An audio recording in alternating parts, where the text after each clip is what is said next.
Hello friends, আমি দেবজ্যোতি। তো আজকে আমরা করব অক্ষয় কুমারের আপকামিং সিনেমা স্কাই ফোর্সের ট্রেলারের রিভিউ। তো ট্রেলারটা কিন্তু আমার পার্সোনালি খুব ভালো লেগেছে। আর সরি, আমি আমার যদি একটু বিধ্বস্ত লাগে এই রোজ সকালবেলা বর্ডার গাভাস্কার ট্রফি দেখার জন্য ভোরবেলা ওঠা, এই শীতকালে তারপরে অফিস করা, তারপরে এই রেজাল্ট, আমি এখন হচ্ছি পোস্ট বিজিটি ট্রমা রিকাভারি স্টেজে আছি। তো সরি, ট্রেলারটা কিন্তু খুব ভালো হয়েছে। ট্রেলারের বেস্ট পার্টটা হচ্ছে লাস্টের 50-55 সেকেন্ড, যখন লতা মঙ্গেশকরের এ মেরে ওয়াতানকে লোগোটা প্লে করা শুরু করছে, ওই পার্টটা পিওর গুজবাম্পস ছিল। বাট ওভারঅল ট্রেলারটাও কিন্তু আমার বেশ ভালো লেগেছে। গল্পর অনেকটা দেখিয়ে দেওয়া হয়েছে, যেটা কাইন্ড অফ এখনকার সিনেমার সমস্যা, বাট ট্রেলারটা কিন্তু ভালো ট্রেলার হয়েছে একটা। এবার দেখুন, এটা আমি ফাইটারের ক্ষেত্রেও বলেছিলাম, এই জাতীয় সিনেমার সিনেম্যাটিক যে গুণ সেটা তো অবশ্যই আছে। অ্যাজ আ সিনেমা সেটা কতটা ভালো সেটা তো অবশ্যই ভ্যালুয়েবল। তার পাশাপাশি এই জাতীয় সিনেমা কিন্তু টেকনিক্যালিও ভীষণভাবে ইম্পর্টেন্ট ভারতীয় সিনেমার জন্য, সেই নেক্সট স্টেজটাতে যাওয়ার জন্য। আমার কিন্তু স্কাই ফোর্সের ভিএফএক্স এর কাজ ঠিকঠাক লেগেছে। ফাইটারের ভিএফএক্স কিন্তু বেশি পলিশড ছিল। ফাইটার তো খুব সিমিলার টাইপেরই একটা সিনেমা, ওটা ওই বালাকোট এয়ার স্ট্রাইক নিয়েছিল। আমার কিন্তু ফাইটারের ভিএফএক্স এর কাজ বেটার লেগেছিল, বেটার পলিশ লেগেছিল। স্কাই ফোর্সের আমি বলবো না ভিএফএক্স এর কাজ খারাপ, বাট দু এক জায়গায় একটু আর কি হয় না, একটু চোখে পড়ে। তো সেটাই। এবার স্কাই ফোর্স যে যে ঘটনাটাকে ডিল করছে সেটা হচ্ছে 1965 সালে পাকিস্তানের সারগোধা এয়ারবেসে ভারতীয়রা এয়ার স্ট্রাইক করেছিল।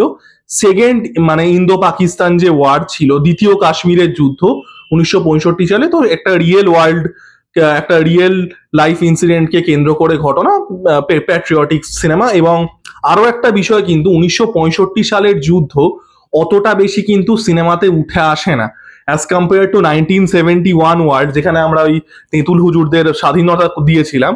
1999 সালের কার্গিল ওয়ার, এই দুটো কিন্তু অনেক বেশি সিনেমাতে উঠে আসে। 1965 কিন্তু আমরা এখনো মনেও পড়ছে না খুব বেশি সিনেমাতে হয়েছে কিনা। মনোজ কুমারের একটা সিনেমা ছিল উপকার বলে, আর আর কি ওটা 1965 ওয়ারের ব্যাকড্রপে ছিল, বাট যাই হোক।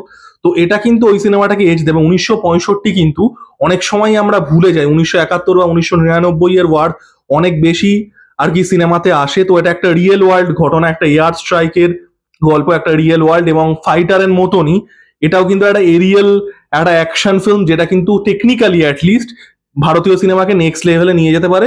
ওভারঅল ট্রেলারটা দেখুন, ট্রেলার ডিজাইন আমার ভালোই লেগেছে। যেটা বললাম, গল্প একটু বেশি দেখিয়ে দিয়েছে, যেটা কাইন্ড অফ সমস্যা। আর সেকেন্ড হাফটা ট্রেলারটা সত্যিই ভালো ছিল, যখন লতা মঙ্গেশকরের যে আর কি এ মেরে ওয়াতানকে লোগো কিক ইন করছে।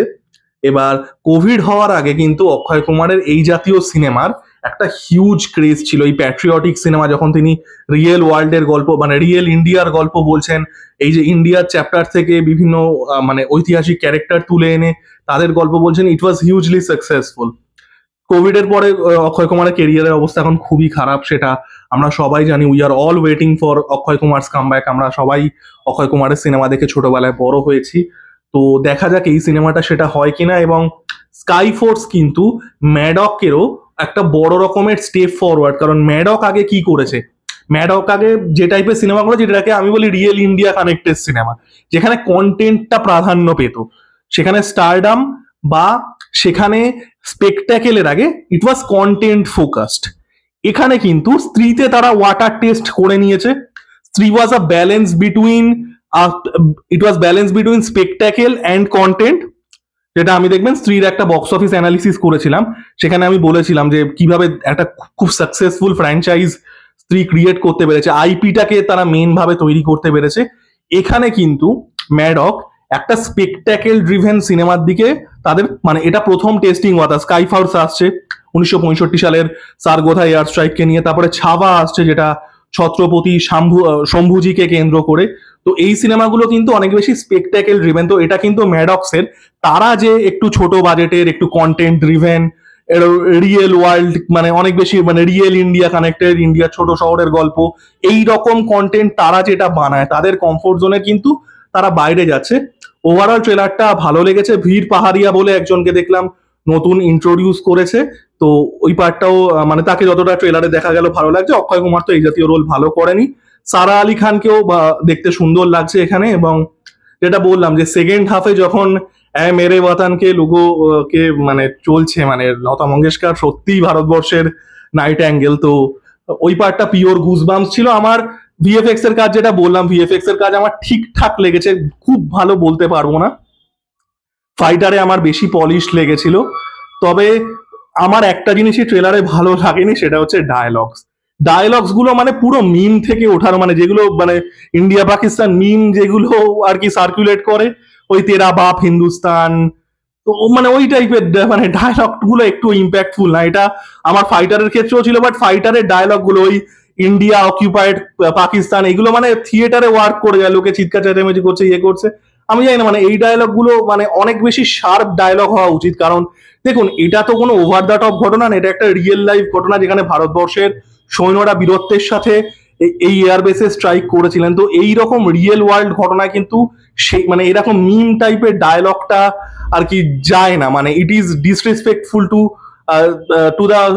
Two our soldiers. তো আমার সেটা মনে হয়। তা বাদ দিয়ে ট্রেলারটা দেখুন, আমার ওভারঅল খুবই ভালো লেগেছে। যেটা প্রথমেই আমি বললাম, 1965 এর ওয়ার কিন্তু অত বেশি উঠে আসে না ভারতীয় সিনেমাতে। তার অনেকগুলো কারণ আছে, যে পাকিস্তান ট্যাকটিক্যাল ভিক্টরি ক্লেম করে, ইন্ডিয়া ডিপ্লোম্যাটিক ভিক্টরি ক্লেম করে, একটা মানে রেজাল্ট কি হয়েছিল সেটা নিয়ে একটা কাইন্ড অফ একটা কি বলবো, একটা মার্কি ওয়াটার্স আছে। 1971 ও 1999 আমরা পাকিস্তানকে একদম ডিসাইসিভলি হারিয়েছিলাম, সেটা ওই জন্য সিনেমাতে অনেক বেশি উঠে আসে। তো এটা কিন্তু একটা ইতিহাসের একটা এমন চ্যাপ্টার, যেটা কিন্তু আমরা সহজে দেখতে পাই না। তো দেখা যাক কিরকম হয়। ওভারঅল কিন্তু আমার ট্রেলারটা বেশ ভালো লেগেছে। ভিএফএক্স এর কাজ ঠিকঠাক, গল্প একটু বেশি দেখিয়ে দেওয়া হয়েছে, ঠিক আছে, ডায়লগ গুলো আমার একটু ওয়ার্ক করেনি, বাট ওভারঅল তা বাদ দিয়ে ট্রেলারটা কিন্তু বেশ ভালো। পারফরমেন্সের দিক দিয়ে খুব ভালো লেগেছে, এবং ওই লতা মঙ্গেশকরের পার্টটা, মেরে ওয়াতানকে লোগো, মানে ওই পার্টটা জাস্ট মন ছুঁয়ে গেছে। তো আপনাদের ট্রেলারটা কেমন লেগেছে জানাবেন, লাইক, কমেন্ট এবং সাবস্ক্রাইব করে আমার পাশে থাকুন। ধন্যবাদ।